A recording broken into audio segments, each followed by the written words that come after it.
And welcome to the Edmonton Filmmakers Group Hangout #1. I don't have a camera on this laptop because it's a piece of shit that caused all sorts of issues. Otherwise, we would have been on probably about 5 or 10 minutes earlier. Piper,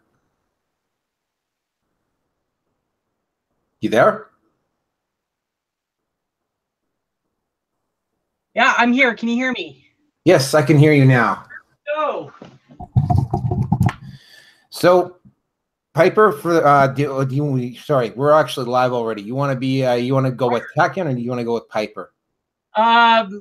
Takian is my business. I'm just trying to get my camera here set up so that people can actually see me. Okay, well, I don't have my camera. I don't have a camera on this. There we go. Laptop. Can you see me at all? Yes, Hi, I can see. I can see you. Yes. Well, so here. Thank you for having me. Yeah, well, this is a whole totally new thing. I mean, I've got another channel where I do regular hangouts at, but when we were just, like I said, when we were at the last, not you and I, but the people that were at the last meeting, we were discussing ways of promoting the new Frigid Film Festival.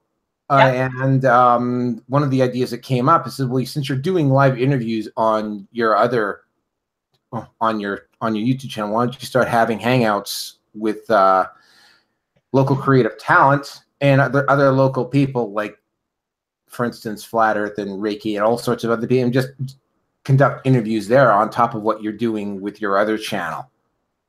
And it was like, go ahead, sir. Yeah, and it was like, yeah, okay, let's just go for it. And believe it or not, you were the first person I actually thought about talking to. It's like, mostly because it's like every time I talk to you, it's always been an interesting conversation. Oh, everyone's told me as a very interesting person, so. Yes, I'm sure it is. So give the Reader's Digest version of what you do and how long you've been doing it, etc. Well, aside from being a Jill of all trades, I run a company called Takian Creative, or Takian Productions, which is a more of a consulting company for doing pre and post production for film and television. Excuse me. I have been in the film industry for about, oh dear God, since I was about 14. Not great. I'm 41 now, so you can see that's been a long time. I started off, went to Vic, School for the Performing Arts. Back then it was just called Victoria Compson High School. And later on I went to Grant MacEwan, did some stuff through Vancouver Film, went to school through an outreach program through Florida State, through their creative writing, animation, few other programs in their associate program, and been working in film, television ever since. So my primary niche in the whole thing is I deal with creative writing, story development. I am also a writer. I have published books, and yeah. So. Yeah, you got a lot more experience than I do. I got a degree from Vancouver Film School. The one thing I've noticed about film schools is they're really good about teaching you the filmmaking and the art of making film, but they're not generally very good at helping you develop the business end of it. And I'm just still learning that end. Not many people help you with that end of things. The phrase, it's not what you know, it's who you know, is very prevalent in the film industry. If you take a look at a lot of the award shows that are pretty much fixed, a lot of people think, oh, it's this much popularity or whatnot, when in fact it's the money that drives behind the votes to elect a film or something up for nomination and whatnot. It's not as or fancy as some people may think. It's a fact of the industry. So it's, well, yeah. Like I say, there's I won't call him a friend anymore, but there's a guy who I know who won an Ampia, and he had a whole bunch of other friends of his that did work at and were also nominated for Ampias the same year that he got his award. And it appeared to him when I spoke to him a couple months later that what essentially happened is that was just basically friends of people in that association who regularly hung out with each other got the awards, and not necessarily the people who deserved it. And I mean, I'm seeing that a lot. Well, in almost every artistic field. In fact, it's gotten so bad in some fields that there's been actual serious controversy. I don't know if you know anything about sad puppies and rabid puppies. That immediately springs to mind when we start talking about awards, Sarah, specifically with the Nebulas, which is the big award ceremony for the sci-fi spec fic community. Severely stacked at one point. I don't know if it still is now, but I mean, it reached a critical point probably 2015.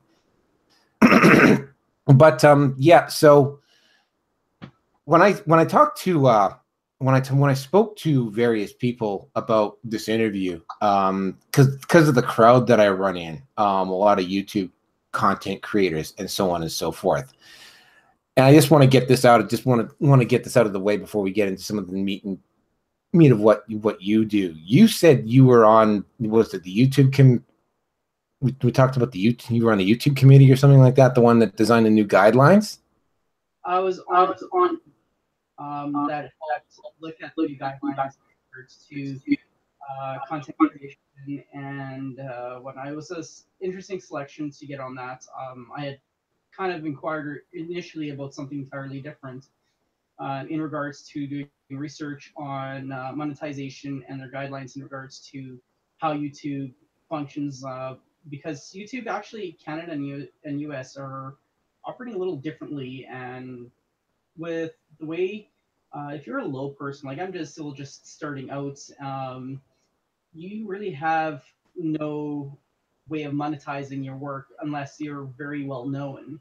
Of course, I'm not well known in the whole YouTube community, but you've got people who, the reason I can't remember his name now, that's in the news, who can be very disrespectful. I'm like, YouTube. Even the Japanese suicide guy. Yeah, him. I'm sorry, but I'm a very brash person, but he's a complete idiot for what he did. Okay.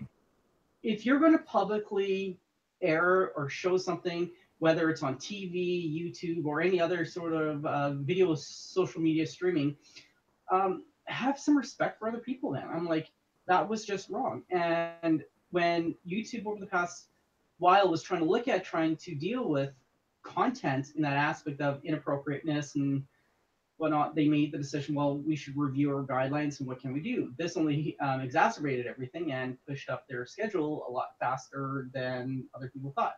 I am kind of a pro and a con on the new guidelines that are coming out because it hurts the little guy, but it's going to bring in a whole new level of created content to that on YouTube. Yeah, well, there's two things that spring to mind immediately about that. Well, for Tim Pool did a video specifically about YouTube monetization and his observation, because he literally posts up every single day. Yeah, and his observation from having done this for a few years now is that, I mean, it's sort of like the hamster wheel keeps getting sped up. And the way it's currently set up right now, 95% of sites don't qualify for monetization. And it's like, it is still possible to get the monetization, but you know, so low that the chances of you getting, or let me phrase this, the chances of you making a living off of YouTube is just not going to happen. You have to really, really have a niche into your channel, into what content you're showing. One person that comes to mind is, personally, I can't stand this guy, and that's PewDiePie, who I think, like, he's one of those other YouTubers out there that I find very inappropriate, very brash, that needs to be looked at. There has to be guidelines in regards to the type of content even he does or people like him do. But when you have smaller people that are getting out, let's say factual videos, very quick shorts, I'll use Tasty as an example, BuzzFeed. They have great content. They're keeping things appropriate. They're keeping things within guidelines. And no wonder they're actually outperforming a lot of other videos. And that's only just because they're portraying everything in a responsible and appropriate light. Some YouTubers out there just want the fame. I'm like, sure, I can go after fame and fortune and everything. That's not who I am. I'm out getting out appropriate content, good content. And just to talk about me for a little second, some people know I have a cooking show I'm about to restart called Dinner by the Minute. It was on Shaw TV, a very, very good popular following. Excuse me. For me, it's a show I do just for fun.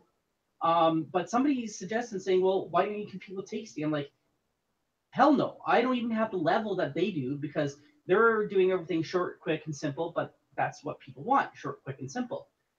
Me, I'm like, I'm doing a good cooking show that's going to be a little lengthy, explain how things are done, what goes in, do a little banter, because at the same time, people don't get the right information. So that's just me on that aspect for that.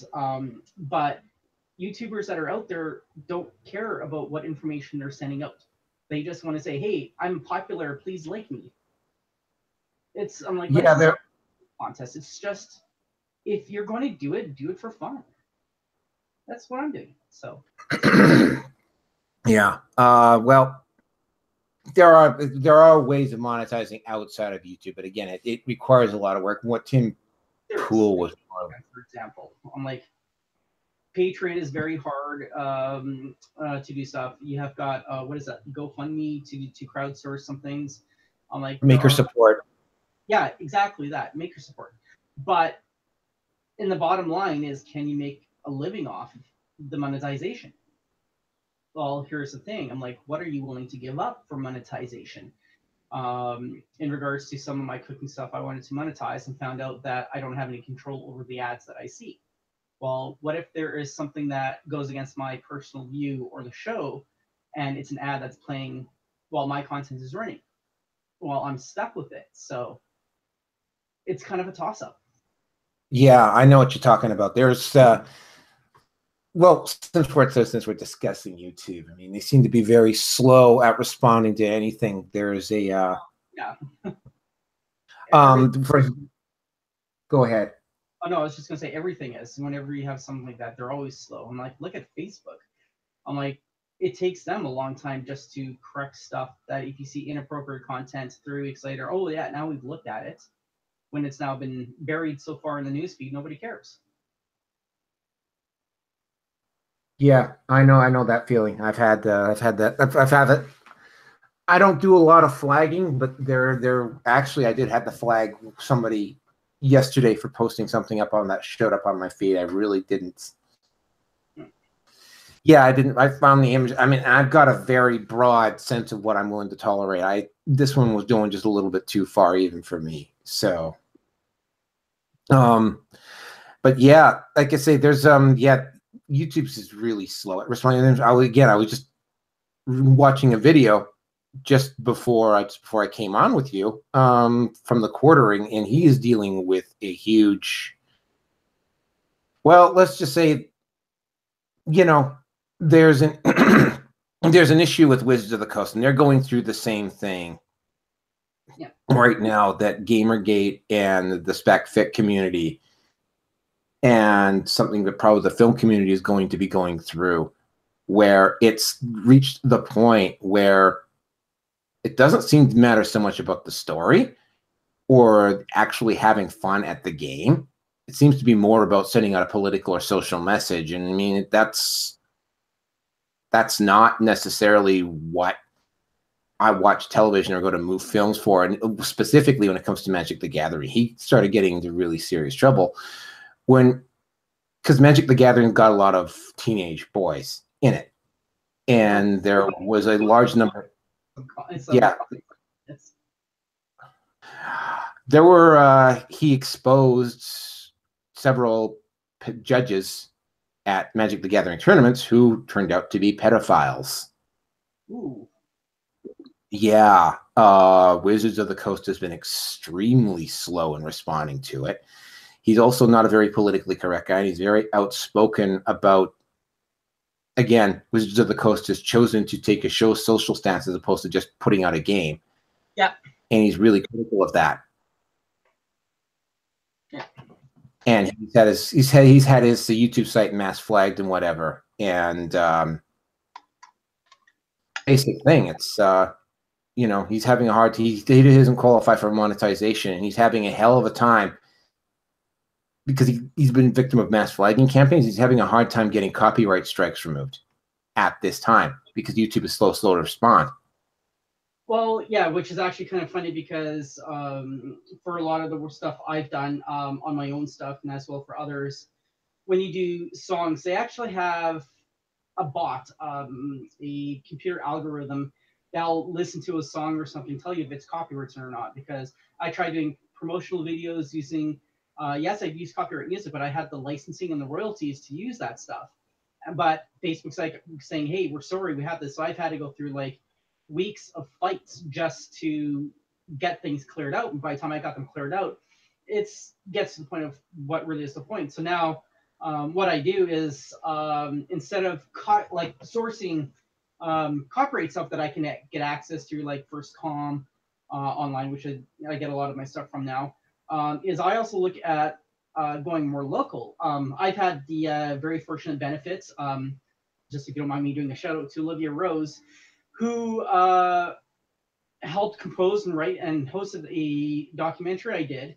But she her and her production team for music provided me with original content. And I am starting to find that sourcing locally here in Edmonton or even in Alberta, content is actually a far better way to go than to go and get the most popular song, because sometimes it's like, do I really want to have the aggravation of dealing with copyright licensing and everything? And unless you know how all of that works and the licensing with SOCAN and everything else, the easiest headache is go generic or go local. So, well, I mean, having done security at a few music events in the past year, it's been my experience that not the best performers are not necessarily on the main stage. Like I was at Astro Harvest this year, and the best performer I saw in terms of electronic music at that event wasn't even on the main stage, and there were some really good ones there. And he was local, and it's like, yeah, it's like, I mean, I've understood for years now that if I want to get, like, I haven't done a lot of film production, especially in the last couple of years because of some of the stuff that I've had to go through. But it's, yeah, I generally tend to look for local content when it comes to like music scores and music composition. Yeah, like right now, as I was touching earlier with my cooking show Dinner by the Minutes, I'm like, I could have gone with our old theme, but I reached out to the local music community, and I was able to get Nick Samoil onto writing pretty much all the music for our show, and I've heard some of his stuff. It's great. I find that local work or local works from artists have much better quality and much more of that personal touch than mass-produced garbage that is out there, or manufactured garbage. Oh, so maybe I'm getting old, but I mean, I'm finding most of the music that I listen to past a certain year just doesn't appeal to me anymore. I mean, there are exceptions. And I'm like, this is one of those help I'm turning into my parents kind of situation. Because my parents were like that with the music that I listened to back in the 80s and the 90s. They couldn't stand the stuff. And it was like, you know, same thing. I like the electronic stuff. And occasionally they'll come out with, I will listen to something that I enjoy. But for the most part, it all just, and I've worked a lot of concerts. You know, and you know, for the most part, most of them just start sounding the same after a while. Yeah. Yeah, but getting back to the getting back to the YouTube. Well, actually, we're still talking YouTube. Is it going? what the other big concern that I heard about YouTube specifically, and this is from a lot of content creators who don't necessarily want to toe the line. Well, they're not politically correct. Yeah. There's more than a few of those out there. In fact, my other channel technically would qualify as one of those as well. There's an ongoing conspiracy theory going around right now that I wouldn't call it conspiracy theory because the evidence that strongly supported is that the YouTube is actively trying to censor people who don't have a political or social opinion that goes along with theirs. And specifically, well, I mean, I could get into the James Damore lawsuit, but I won't get into that here, but specifically with YouTube. Well, I wouldn't say it's a conspiracy theory. As we all know, YouTube is owned by Google, and Google, as we know, turned into kind of like Facebook during the U.S. elections last year, where a lot of content was either routed or misled or not appropriately found. Yes, there is some of that. They can't really control much because the thing is, in the digital domain, there really is no law that says what you can or can't do. It's virtually up to your internet providers or the providers of certain media platforms to put in guidelines to what somebody can and can't do. But with that said, in regards to what somebody can say, like I can probably say, well, Donald Trump's an idiot. Okay, that's my free speech. That's my personal opinion. Will that be censored? Who knows? Will that be restricted? Who knows? The thing is, I am giving a opinion, and it's called free speech. We all have it. It's in Canada's Charter of Rights. We have the right to say what we want, to express our feelings, express what we want to say. In the States, it's in their First Amendment. People have the right to free speech. If you start censoring free speech, and in my opinion, regardless of what platform it is on, whether it is on a piece of paper or digitally on the internet, you should have the right to say what you want. If you're a YouTube creator and you're going against, shall we say, the system, you shouldn't be penalized for it. And from what I have seen, I've only seen a small handful that have blatantly been deleted, removed, or anything else. One group in question, which I just do this for fun, is I actually do follow the Westboro Church in the States because of all their stupidness that they have. But if you look at what do you call extremist groups, there's a reason some of them need to be censored because they've gone past the point of free speech and have gone into the realm of hate speech, regardless if it's race, religion, or ethnicity or anything else. Which goes back to one thing, and that is one of the things I like about YouTube is it allows you to express your feelings, your concerns, your viewpoints, and everything else. As long, though, as it's kept within a realm of civility, appropriateness, and as long as it's justified. Otherwise, like I haven't really seen much of others who've been censored, so to speak, that align or don't align with their political views or not. So I have, but then again, I probably run in different circles than you do. There was one specific event. I think it was at there was a massive blow up at Berkeley. It happened twice, but at one point, one of the guys on Antifa like literally shouted out free speech is hate speech. So yeah, I think a much stronger definition of what hate speech constitutes needs to be defined. The one thing I keep telling people when they, like, as a writer, when you write something, don't hold back. It's your writing. If somebody doesn't like what you write, that's their problem, not yours. And content is about the same thing on YouTube. If they don't like it, that's their own personal prerogative. Now, the thing though is, and I've had this discussion with a few people, we live in such a bubble-wrapped society that we protect our own views, even if they don't align with other people. We protect other things, whatever it is. Parents protect their kids from the littlest things. Like, we're protecting people from ideas. We're protecting, actually, what are we protecting people from? Are they just simply too scared to voice their ideas or to actually stand up and get a backbone? We need to Yeah. get out of this protective helicopter parenting style system and be able to actually live as people. Yeah, that makes that. Go ahead, finish what you're going to say. We are so scared about other people's opinions and views that we don't take them into consideration.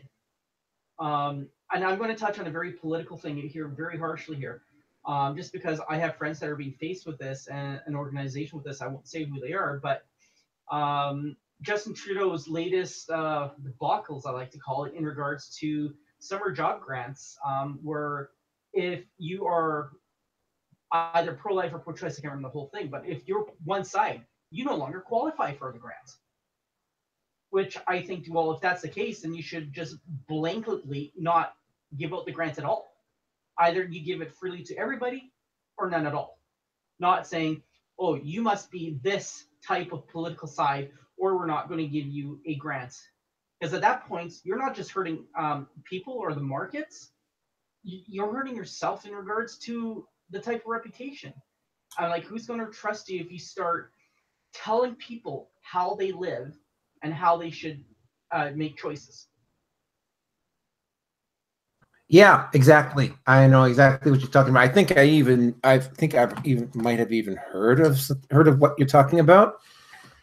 Yeah, Justin Trudeau is not a particularly well. I mean, I preferred him over Harper, but then again, you know, Harper wasn't exactly a sweetheart either. Yeah, Justin Trudeau's done some stuff, especially in the arts. What? Here. I'm going to play devil's advocate, okay? Just because my dad was a politician, and I look up to him very greatly. We have different views on some things, but I appreciate all the work he's ever done. But I'll say this much. It doesn't matter who is in office. They are going to push their own agenda regardless of what it is, regardless if we don't like it or not. Okay?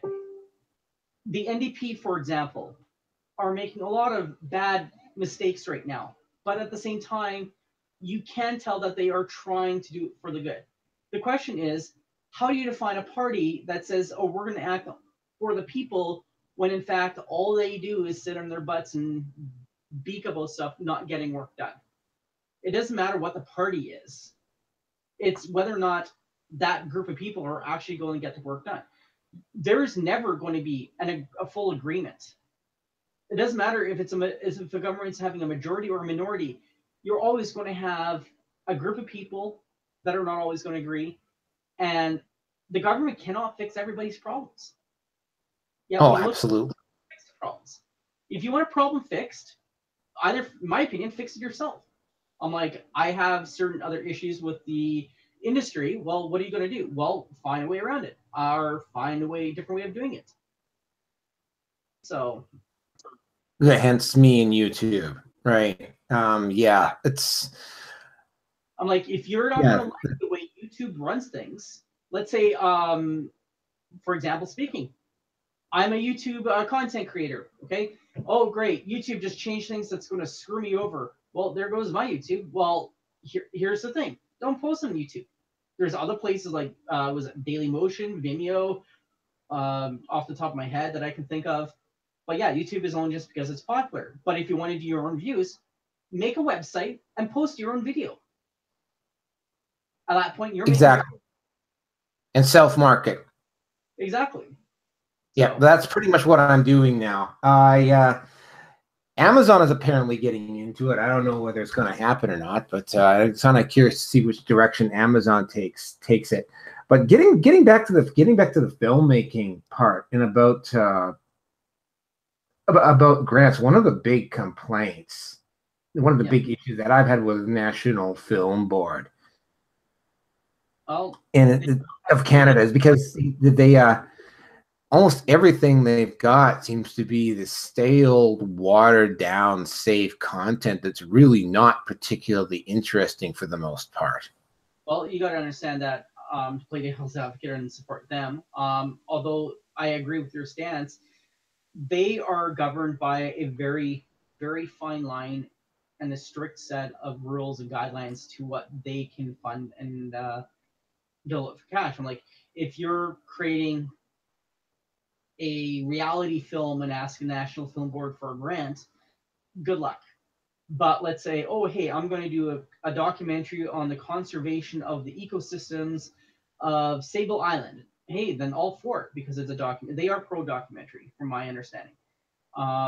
Independent films, I don't know. I've never gone into that realm yet. But with that said, their grant process is very strict, and if you don't meet a lot of their tight criteria, then you're not going to get a grant. Mind you, on other grants, like for example the AFA or other things, you're going to run into the same problem. Grants with Story Hive, same thing. Any place you get a grant or investment from, want to make sure that they are giving their money to either someone who's reputable and is going to do the appropriate content. Um, yes, I've seen shows that should not even gotten grants, to be honest. Um, but again, that's just my opinion. So I've been trying to get grants for the longest time myself.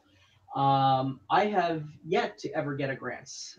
So like even with Dinner by the Minute, I am paying for everything out of my own pocket. And when you work in an industry where I'm sorry to say, like I have a disability as well, and I've got some disability income, where I'm using a very low income to fund a project. Yes, it's just for fun. I'd love to get a grant to help pay for some of the equipment, but it's just not going to happen. So and you're stuck with whatever's left over. You have to make do with what you've got. Yeah, that's pretty much where I'm at as well. So in my particular case, yeah, it was kind of difficult to work on anything creative the past couple of years, and it literally only just you saw the post that I made back in early December. That was like the final shot before things. Yeah. Like literally, like the day after that happened, I got hired on by somebody else, and it's been fair. It's been fairly smooth ever since. But there's a long when you've been under when you've gone through a period as long as I have, it's going to take a few months just to get yourself back up on your feet again. And YouTube is a very inexpensive way of getting back up on your feet. It's taken almost a year for me to get Dinner by the Minute kind of back up. Shall we say? I'm going to say on the air, but we're not on TV. It's going to be on YouTube, and I'm going to try to get some stuff done through Facebook. And I've got a broadcast which allows me to stream out to different sources. But it's taken a year to get it there. And with that said, like I was very, very fortunate for having the community access TV station Shaw that was up for the past many years that helped get a lot of my projects out. Unfortunately, with them shut down, and in my opinion, and this is personal, where I think it was all political and nothing more, you don't have access to places like Shaw anymore to get that creative content. I was fortunate where I didn't have to pay an exorbitant amount of fees to rent a camera that's like $40,000 or do other things like that. I'm like, I was very fortunate to have been part of that Shaw environment. Even working there for a little bit on doing other projects with them. So that was great. But in the past year, when it comes down to the money part, I didn't have access to a lot of that resources in order to get things back up. So yeah, it's taken a lot longer time to get a basic community project up. And if you look at that within the film industry here in Edmonton, it's hard for amateurs and budding people who want to get out and get their works out because the costs are going up.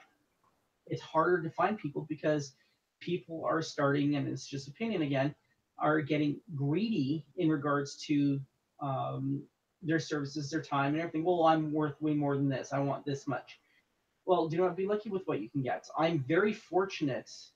And another little shout out here to Raw Rental House. I got a nice little deal with them to be able to rent some equipment from them at an affordable rate. You don't have companies like that. If I tried going to Production World to do that, they wouldn't, because it's all business, not people. Companies that value their stuff to the people are in my books a lot better than those who are just there for a buck. Yeah, yeah. Well, like the Shaw was actually hosting. Funny how well, I mean, we're on a YouTube, we're on a YouTube Hangout, so I'm going to be talking a lot about YouTube broadcasting. Shaw was actually hosting the YouTube content creators hang on Meetup. They were having their meetings at the Shaw Studios. Yep. And I was actually putting together a proposal for something literally like what I'm having with you right now, except I was going to throw in my other YouTube channel. I was going to throw that in as well. And just like that, suddenly Shaw no longer exists. And I don't even think the YouTube content creators have met in the last few months, and just getting other issues. Go ahead. I love when Shaw and trust me, my opinion was not just all the great people that were there that lost their jobs and everything else, but the impact they had on the community, which was far greater than I think the political heads higher up even realized. The ability to get in the community is what I think is the hardest thing for any, I don't want to use the word fledgling, wrong word, for any kind of group like the Alberta YouTubers or what the group you were trying to do. Because when you have access to that, then all of a sudden it goes, what do you do? Where do you go? How do you continue? Shaw was very great in the aspect of making sure the community was out there. With them gone, there's nobody else to pick up, I guess, the slack. So yeah, I ended up losing. I was working on 3 other productions. I can't get those back up because, well, I need a lot of camera equipment, I need crews, I need actors, I need everything that I need for it. I don't have access to anymore.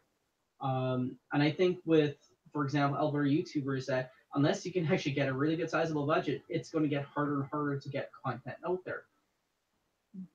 But yeah, I think one of the here's the problem, and unfortunately with Shaw's demise, although unintentional, something that had been coming for a long time, and I'm going to kind of partially switch topics here, is when you look at the industry, including what we're doing right now online,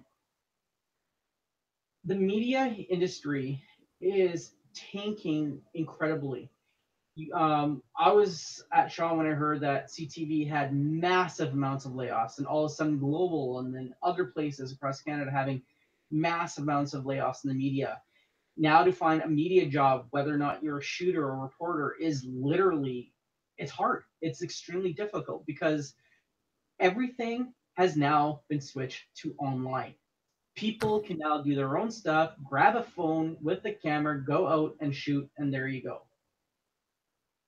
So what do you do with an industry where you hardly have anyone watching cable TV anymore, and everything is going online and getting streamed through YouTube or Facebook or anything else like that?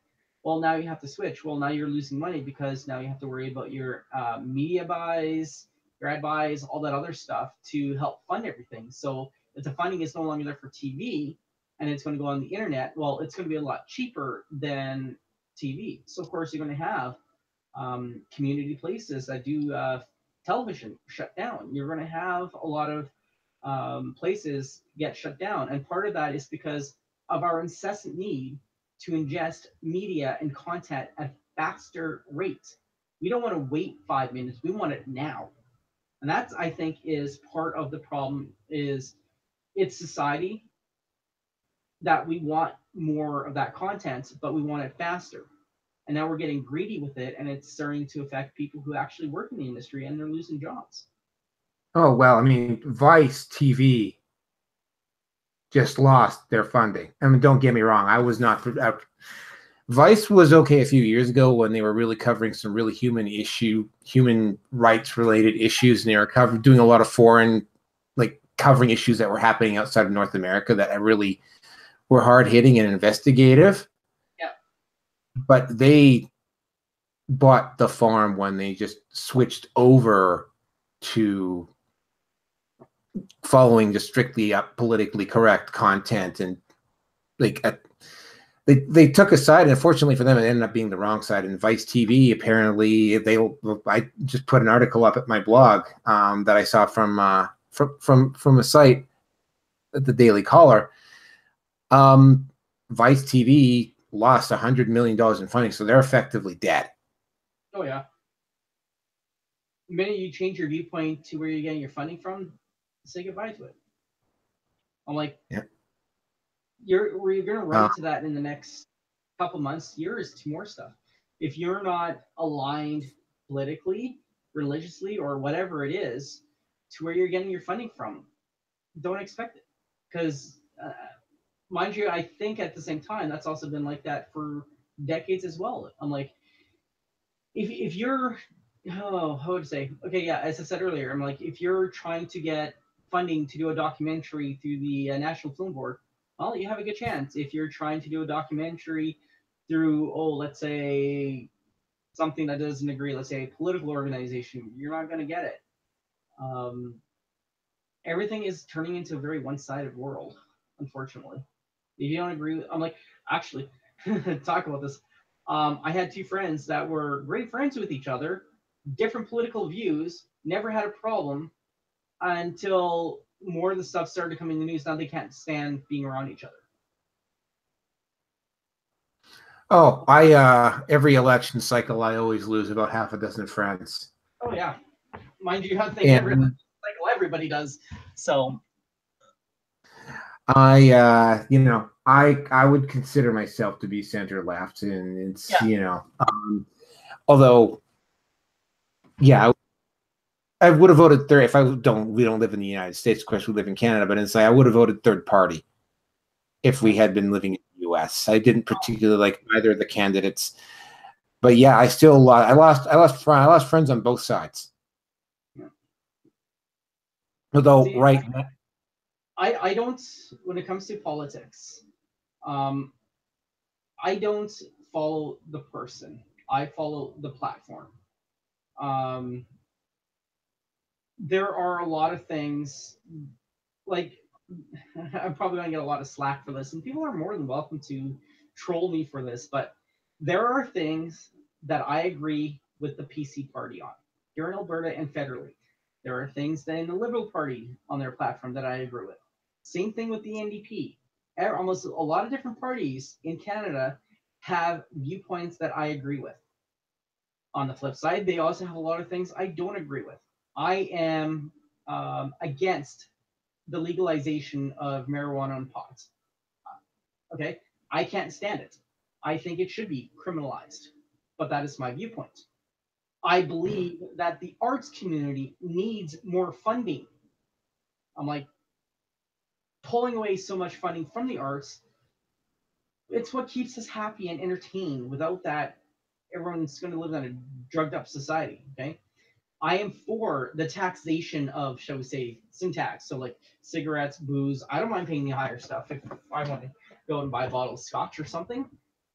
Because a lot of people don't understand that the thing is, those taxes actually go to help programs with, let's say, mental health or addiction or other things to help people who can financially help themselves. Yes, I know some people are going to say, well, it's my money. Why should I be helping somebody else? Well, do you know what? It's called being a human being. Being a human person, help somebody else out. Yeah, well, again, it's like when it comes to drug treatment. Exactly. We shouldn't be funding for drug treatment until one of their own kids or somebody in their family develops a severe problem. And I know because I've been clean and sober for 30 years, and the stuff that is out there, and there's stuff out there that's even more frightening than the stuff that's currently out there. Yeah.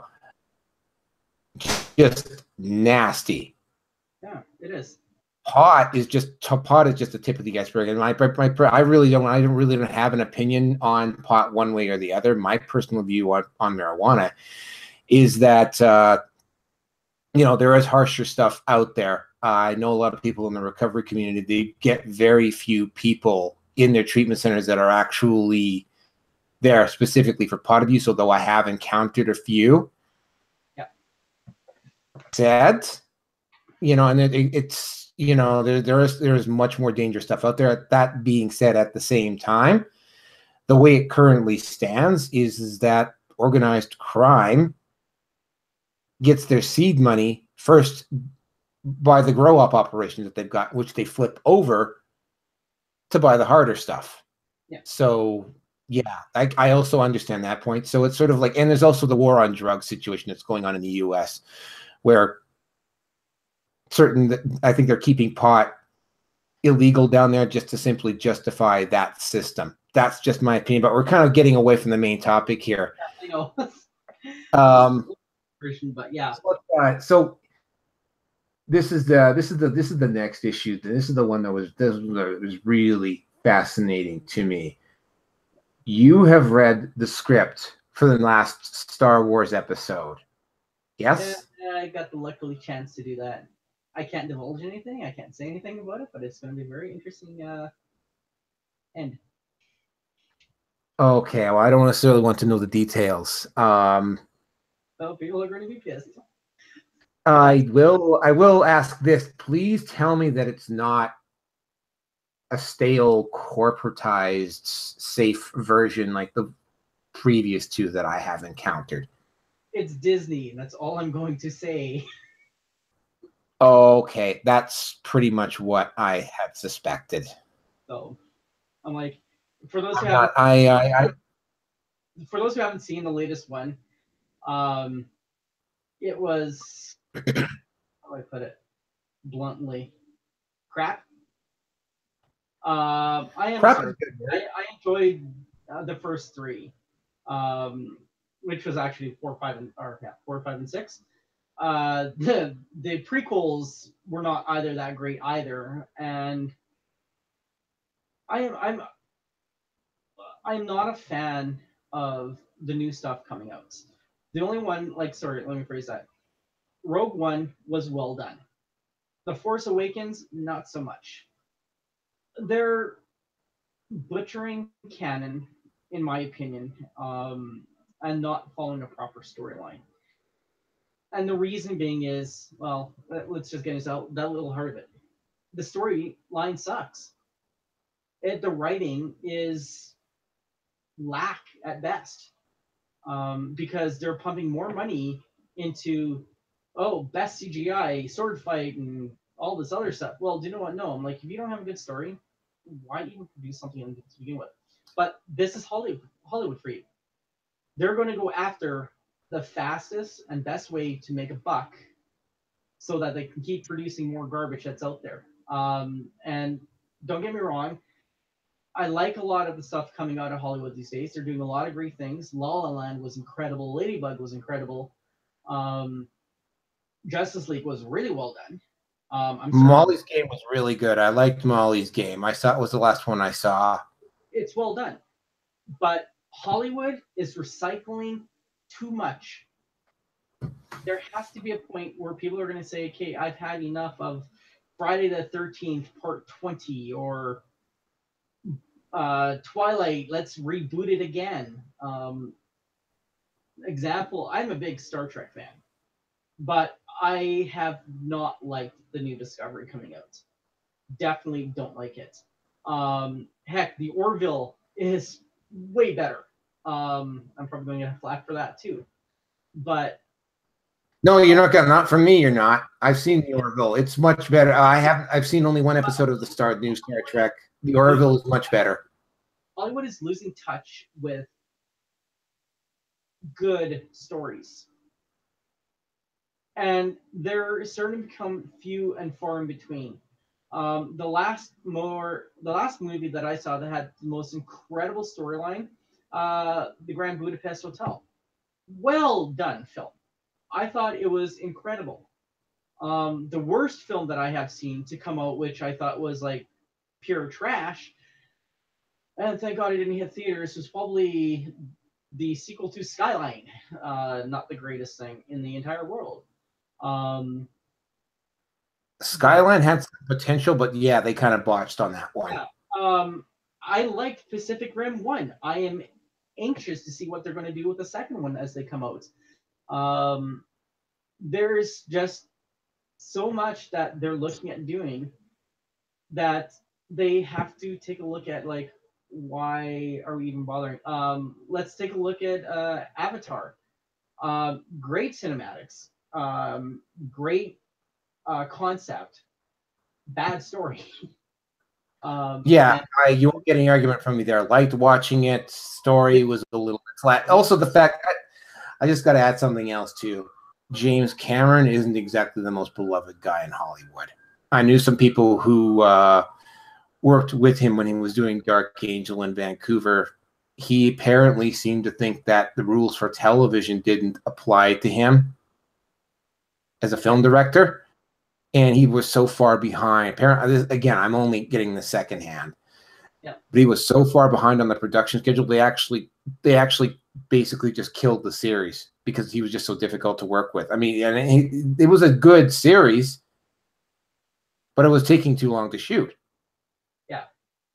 Well, take a look at Peter Jackson's Lord of the Rings trilogy and prequels, and like, actually, I think that's almost all he's ever done. I haven't heard him do anything else but that. And now you've got the Lord of the Rings TV series that's going to be coming out soon. His hand is in that, but he hasn't done anything else. So, but when you take the time to do a good story, and like, you're going to have good content. Oh yeah, there's a similar of the what out of the Hobbit book, because it is such a short book. But they did an incredible job. But yeah, in a day. Yeah, that's how quick it was. Oh, sorry. I digress back though into my original statement: the fact that Hollywood is starting to come up with too many either prequels or sequels on stuff that should have just ended. Oh yeah, absolutely. Well, the thing that really bugs me about Star Wars, they have an entire book line, 30 years worth of material that they could have done movies on that people would have gone to see. And yeah, some of the books are better than others. Like, I mean, I have met people that don't like the Thrawn trilogy. Oh, I thought it was a really good. I love Thrawn trilogy. Yeah. Oh yeah, I thought it was really well done. You know, it would have made for a very interesting set of movies. True Set Back Row, which happens immediately after Return of the Jedi, like, and I mean immediately after, also would have made a good movie. Oh, yeah. You know, there's the Yuuzhan Vong. That was 7 or 8 years worth of movies right there. Yeah. And then the Jedi Crisis, which was old. You're going to find that books will always be better than the movies, because the movies always leave out details that I would find, say, key in a book, but that's not in a movie. Because the books are going to have more descriptive behind it. Sure, it's not as visual. That's what imagination was. And like, what did we do like 30 years ago? Like, come on, like, the books are always going to be better than the movies. Oh, well, absolutely. I mean, they left Tom Bombadil completely out of the Lord of the Rings trilogy, and he was an absolute critical part of the thing. But I mean, it was like they just didn't have enough space for Tom Bombadil. Yeah. They also didn't have enough space for the events immediately at the end of when they've turned back the tide at the end of the series. And I think it's Merry, or is it Merry or Pippin, that has gotten stabbed by shadow blades, and is basically under the same effect that Bilbo was under when he got stabbed in the first book, and they had to send Shadowfax off to retrieve a certain herb. That was part of it, and that wasn't even covered in the third movie. But yeah, that's just it. I mean, I've heard arguments. Well, it was a book. People know what the results are. You know, people would have. I mean, just simply on nostalgia, on fanfare, people would have gone. Like, people knew what the ending of Harry Potter was, but they went to see it anyway. Yeah. Yeah. Harry Potter was very predictable. I hadn't even read the last book of it, or even seen the last of the movie. Actually, even to this day, I haven't seen the last Harry Potter because it was way too predictable.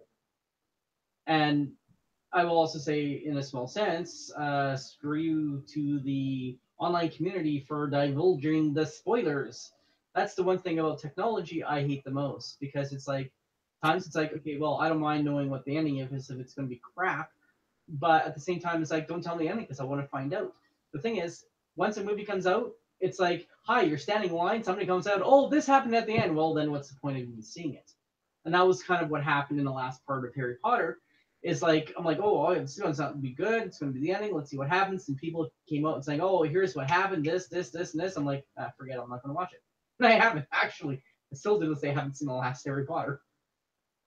Well, I like I say, I watched the whole series. I thought it was interesting. I mean, you've read the Thrawn trilogy. You know what happens to Grand Admiral Thrawn. Yeah. Yeah. I would have been interested just to see how they would have handled that on screen. Well, and this is the thing. I'm like, there probably is an ending to somebody, because I would suspect. Oh, the funny thing is, people are not coming out with a lot of fan fiction based off their own ideologies, thoughts about how things should end. It's kind of funny. I'm writing a story on Wattpad right now, and somebody had a continuation book on the Tron trilogy that's all fan fiction. And to get into the point of fan fiction, some fan fiction work I find is starting to become a lot better than what Hollywood's putting out. To touch points on, look at Star Trek Axanar, fan-based film that was produced, well done. Oh, I love that. The only thing I didn't like was the bad acting. But the story was there, the graphics were there, the plot was there, the twist was there. It was very well done. And for me as a writer, when I watch movies and films, I have a hard time because I will sit there and I'll pick apart every little damn thing, not just technically, but artistically, literally, literaturally, everything. For me, I have a hard time appreciating almost films that are out there. But if you don't have a good story, what's the point of shooting? Because your story is what's going to carry your film, your acting, and everything else. You can have the worst cast with the best story, and it'll be a lot better than somebody with the best cast and the worst story. Oh, you want to talk about best cast, worst story? The Dark Tower movie. They completely butchered that. Well, I'm going to argue with you on this one. I thought it was well done. Oh, the acting was fantastic. I don't fault the acting. If you hadn't read the books, though, and you'd seen the movie, it was like... Oh, that's the thing. In order to understand it, you have to see the books. Yeah, and I have read the books, and Jake Chambers is not the central character. It's Roland Deschain. And I mean, I had a little bit of a pecky issue with the fact that the Roland Deschain is basically a white dude and Idris Elba's black, but it was sort of like, okay, I've seen Idris Elba's stuff. He's got the chops to pull it off. But no, that was like 8 years. Yeah, the casting was long. But the acting still was not that bad. Oh, no. Matt McConaughey made a really good Man in Black. It would have been a pleasure to see him play that role for 8 movies. Yeah. That could have been an iconic character for him. Well, The Dark Tower is a series, and I don't know if they're going to continue on with it. It'll be interesting to see whether or not they do continue on with it. Well, if they're going to do it, they have to basically start with the gunslinger. I wouldn't have an issue with Idris Elba coming back to do it. I definitely wouldn't have an issue with Matt McConaughey coming back as the Man in Black. Yeah. The person who plays Odetta Walker, would probably be up for an Academy Award nomination because that's a really complicated character. There's a lot up there that I don't agree with. But no, it was a well done move. There are some points in it. They did leave a lot of detail that's in the book out of the movie. But that's the thing, when you're trying to get like a lot of information in an hour and a half to 2 hours, it's not the easiest thing to do. Oh, I know. They should have just made it a whole series and not just one movie. That's my opinion. From my own projects that I have worked on, I'm like, to touch up on some of my own filmmaking. when I produced my Celebrate Canada documentary for last year's Canada 150th, I had hours upon hours worth of footage that I didn't even use because I had a hard time just editing it and putting it together. And that's the thing, you leave some stuff out and you want to try to get the important stuff out or the exciting part for fiction based. And that's the thing is people don't want, oh, whatever, I don't need this, need this. Oh, let's get the action going. Let's get all the good information tidbits. You're going to start losing, I'm losing my train of thought now. You're going to start losing your viewership in regards to what you're trying to set out. And I don't think you're going to have much in a way of a good show without that good story, without the right information, and without the right people to do it. Okay, getting back to the local scene. Yeah. Would your suggestion be at this point, given what's going on in the film industry in general, that people almost like form collectives and just make their own stuff and market their own stuff and not really count on Hollywood? Because the way it's looking with Hollywood right now, oh yeah, being exceedingly pessimistic. I mean, what is the point of even submitting a script if it's not even going to get read, or if it's just going to be tossed aside? I've submitted a lot of scripts in the past as well. I got another 30 that I've tried in the past year and a half, 2 years to submit. I've only had about 3 or 4 looked at and then said, sorry, we're not interested. Despite the fact I had people saying, oh, this is like incredible writing. I just, it's funny because like I'm just doing some stuff on Wattpad. I just started writing my a new story, and I'm converting right now a lot of my scripts into a story or a novel base, and I'm putting it out piece by piece now. And I've had people just say, well, this is pretty damn incredible.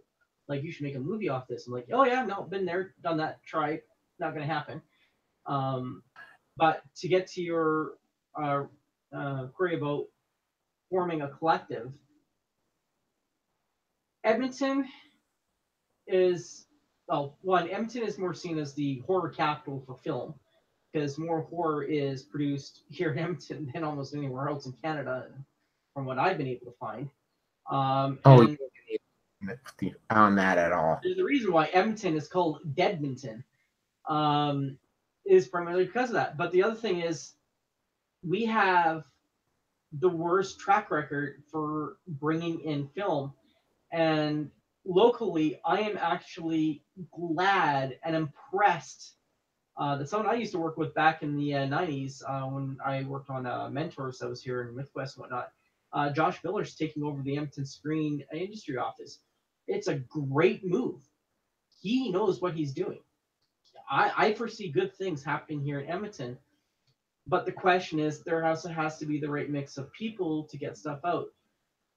Less talk, more action. Let's get some stuff. Calgary, it has countless of productions. If you take a look at Hell on Wheels, Heartland, Fargo, a whole bunch of other stuff happening right out of Calgary. Calgary gets everything because, well, if you look in the four corners, you've got mountains, desert, forest, plains, big city spread out. You're going to have a lot of good shooting opportunities. Edmonton, not so much.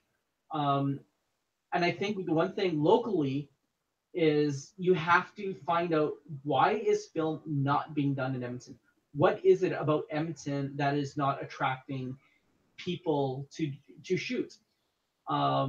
That's one thing that has to be looked at. Also locally, for people, get involved in organizations like FAVA that can help. Yes, there's always a cost because they have to operate a few things as well, but collective groups, people who may have certain skills or equipment or anything else, I think would be far better off going out, shooting a script or a few scripts, working in collaboration, and getting it out, whether it's by on a website or YouTube or by something, and just constantly showing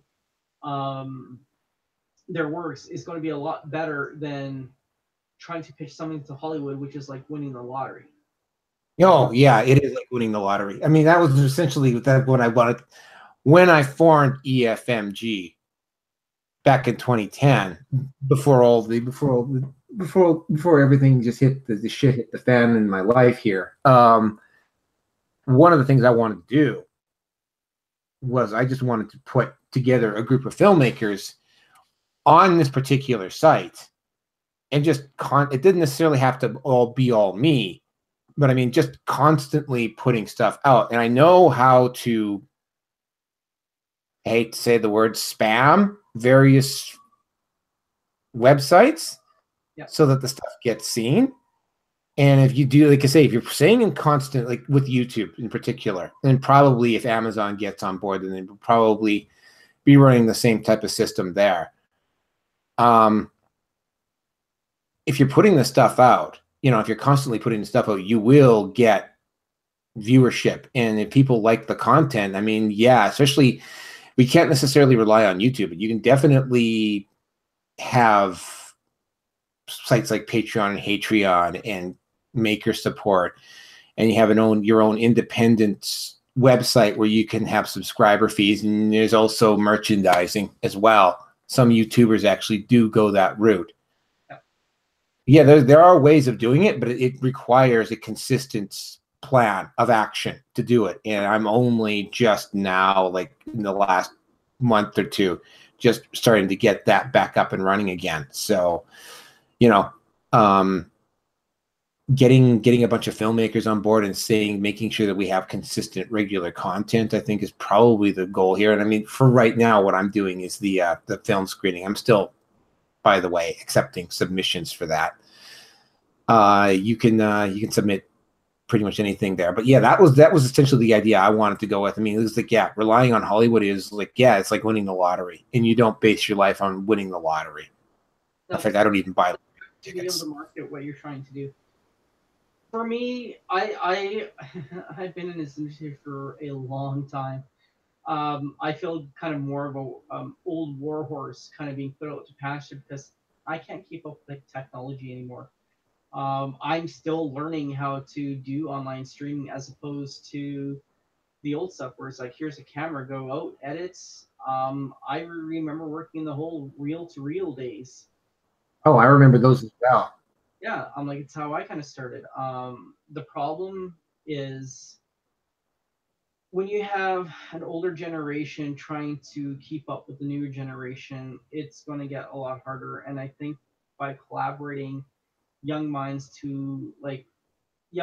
more creative experience, or sorry, more creative ideas, to people who have the experience on how to do it and not what to do, you're going to have a lot of better chance to do that than people who are just like, yeah, I'm just going to go out and shoot this, have a nice day, here's a YouTube thing, like me.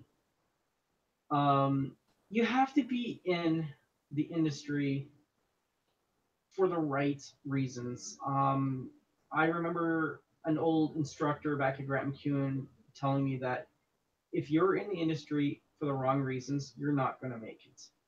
If you're in for the right reasons and you can get your foot in the door and keep it there, you'll go far. I said, I've had a chance to work at Disney, which was my dream thing. It was great while it lasted. I can't do it anymore. I've always wanted to win an AMPI in Alberta, but I know that will never happen. I got fortunate that with the help of Shaw, my Canada documentary went into a total of 44 film festivals worldwide and has won over 30 awards now, just because of the content. And I'm not talking about like big statues, like Emmy type awards or anything, but awards for recognition. A few things that have come in regards to like it was great content, great storytelling, great editing, great music. It's one of the biggest things I've kind of solely produced with a lot of help from the local community. There's scripts that I wish I can get produced. It's not the easiest thing in the world, but with the work I do now as a consultant, doing a lot of research, story development, story writing, I also teach people how to do basic and introduction to screenwriting. It's kind of more of what I like to do now. I will now do. I'm doing a CGI right now for a project for Jennifer Boudreau here in Edmonton, who needed some work done. Because my experience with animation CGI is there. I'm like, sure, I can create a lot of things, but I think I'm getting to the point where I feel old and useless anymore, and I'm just trying to take it from one day at a time. So now I'm sharing my knowledge to those that are getting into the industry, and I'll simply say to this: if you want to get into this industry because you want to become rich and famous, take a hike. It's not going to happen. If you're getting to this industry because it's something that you love to do and you're willing to work for it, then by all means, try. It is not easy. There's a reason why it's called a starving artist, regardless if you're a photographer, painter, or whatever. You have to work hard to get into the big hard stuff. You have to be willing to make a lot of big sacrifices. And I've Oh, had yeah. a lot of sacrifices which have unfortunately screwed me. I've missed a lot of great opportunities that I would have loved to have gotten my hands into. But now it's gotten to a point where I people just like get a hold of me and say, "Hey, I need help with this," and I'm like, "Okay, here's what I charge. Here's what I do," and now I do it all freelance. So at least that way I can control a little bit more of my stuff. So. Well, I might want to talk to you about once the selections have been made for the Frigid Film Festival, because the guy I've got who's been editing them in the past is not particularly, but we'll get to that. We'll get to that at the end of February. But you talk about being. I didn't get that. I said, hey, if you need a judge. Okay, well, I'll let you. I will let you. I will let you know. There's no prizes at this point. Being funny. So just hold on a second. I have to step away. Yeah, I think Mulder and Scully are after me. Oh dear God, I gotta run here. Anyways, yes. Says we are still live. I'm just gonna quickly check something. It's my crack book. All right. Yeah, sorry about that. Another interview that I've been meaning to talk. I like to talk to the people before I get them on, so we'll have a direction to go in. But that reminds me, the guy I'm having on Thursday, he didn't know, and this is a guy who's been around even longer than you have. He didn't know that YouTube Hangouts can be done from the comfort of your living room. Yes, which reminds me, welcome to my home office. Lighting sucks, and the audio is probably not the greatest. There's a light coming out of your head. Pardon me? There's a light literally coming out of your head sometimes when you sit down. Window pointing right there with the sun, unfortunately. So yeah, so bad lighting, but as you can see, I'm like, yeah, this is my home office. So welcome everybody. I do have, this is my computer set up, unfortunately. I still don't have enough monitors, but I'm like on one side, I actually am working on a script right now as before you contact me, and then I'm still trying to finish writing up one of my own stories. Oh, what is that? What is that webpage that you're writing on? Because I've got a story that I've been writing on and off. I know this is just it's a free to use site. I've got a few things that are up. I've got one of my old books that I'm putting up right now, chapter by chapter. I'm putting up right now. Right now, this is an old story of mine called Seraphina's Goodbye. This is just chapter 1, which is about almost 4,000 words long, so quite lengthy. And then on the other side, I said I've got a script here that of another film I've been trying to get off the ground. It's kind of lengthy. For about 150 pages. Yeah, it's kind of long. It's kind of more of a serial type thing. So, but I've been kind of working on that. Yeah, I used to use Celtics for a lot of my script writing until they decided to start charging outlandishly high rates and prices to a point where I got off of that. And actually, I'm in the process of building a new program, like web program, that will do something similar to what Celtics is for people to collaborate and post scripts and everything else. That's a long time in process. I'm also something that the EFMG might be interested in too, and I've approached other places, is I'm creating a new online social networking community that is solely and specifically just for film and television arts and for people who are getting out. It is very similar to Facebook. The architecture is similar to Facebook, architecturally driven. You can have your own profile and everything else. There's groups. There's ways to post your own videos, which is what I'm going to get into doing. That's going to come in time, hopefully by the summer, is what I'm looking at for launching that.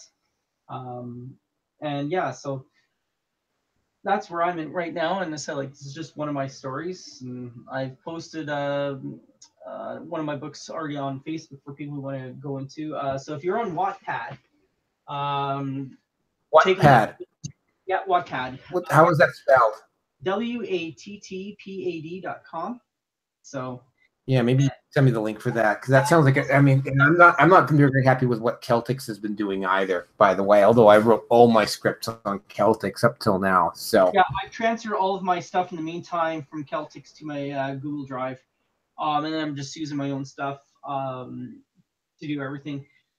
But yeah, and then as for a lot of my books, I have a cookbook that is going to be going through Amazon here in the next couple weeks. So that'll be available on Amazon and as an electric PDF that I'm going to do separately. And then you can take a look at some of my other books on Blurb Publishing. So yeah, okay. I got a story that I've been writing on and off. It probably needs somebody to look at just to edit, just to do the proofreading, so to speak. With everything that's been going on in my life, it's kind of fallen off at the wayside. I need to pick that back up because my character's been stuck in an underground vault now for about a year.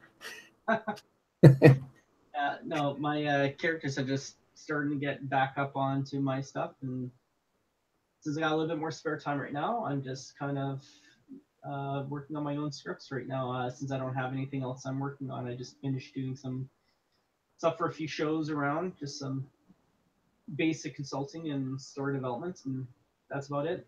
So I haven't really been much myself. So. All right. This was an interesting interview. But yeah, I have Gilbert Allen coming on. He was the one who didn't know that you could do YouTube Hangouts from the comfort of your own living room. Hopefully, it doesn't cost me the interview by telling you that or putting that up on EFMG. I'm going to be. Yeah, no, I'm surprised at how quickly I've been able to get guests on for the show. In fact, that's the woman that just called me. She's supposed to be coming on, I think, Sunday. Okay. Well, thank you for having me. It's been a pleasure. Sorry to get sidetracked and everything. But for those out in the Edmonton film community and on EFMG, just to put my own kind of business out there, that if you guys need any sort of pre-production, show running, or post-production supports, take a look. Go to tachionproductions.com. I'm not going to spell it out, but I'll send off a link to Sam here, and he can feel free to post it. If you guys need anything in regards to content ratings, story developments, planning, anything, take a look at us, and we'd be more than happy. We have pretty affordable rates for what we do, and sometimes consulting is free for some things. Simple as buy a coffee, let's talk, and go from there. So, but thank you for having me onto your new web show, and I wish you all the best, and can't wait to hear all the different things that go on. So, well, like I say, I'm planning on I got 2 channels, so I'm going to be consistently broadcasting on one or the other. The other one is definitely not politically correct. I touch the more controversial topics. I post up on this one. This one is more for arts in almost like a coast to coast AM type of thing. Interesting people in the community. Yeah. Haven't got a crowdfunding site up yet. I am working on maker support. I'm kind of iffy on Patreon, although a lot of people are on Patreon. Yeah. Patreon has done some stuff in the last few months that's kind of like suggested that maybe they might be going the way of a lot of the major social media sites and in caving into some social pressures and starting to censor people. But yeah, I am working on a maker support. I do have a PayPal account, which I will submit below. All I will say is like, subscribe, and we will definitely that will definitely be on this channel again on Thursday. So that will be Gilbert Allen. Until then, everybody who listened, who had enough patience to listen to an hour and a half, I hope you enjoyed this, and I will see you all next time. All right. Thanks for having me. Have a good day.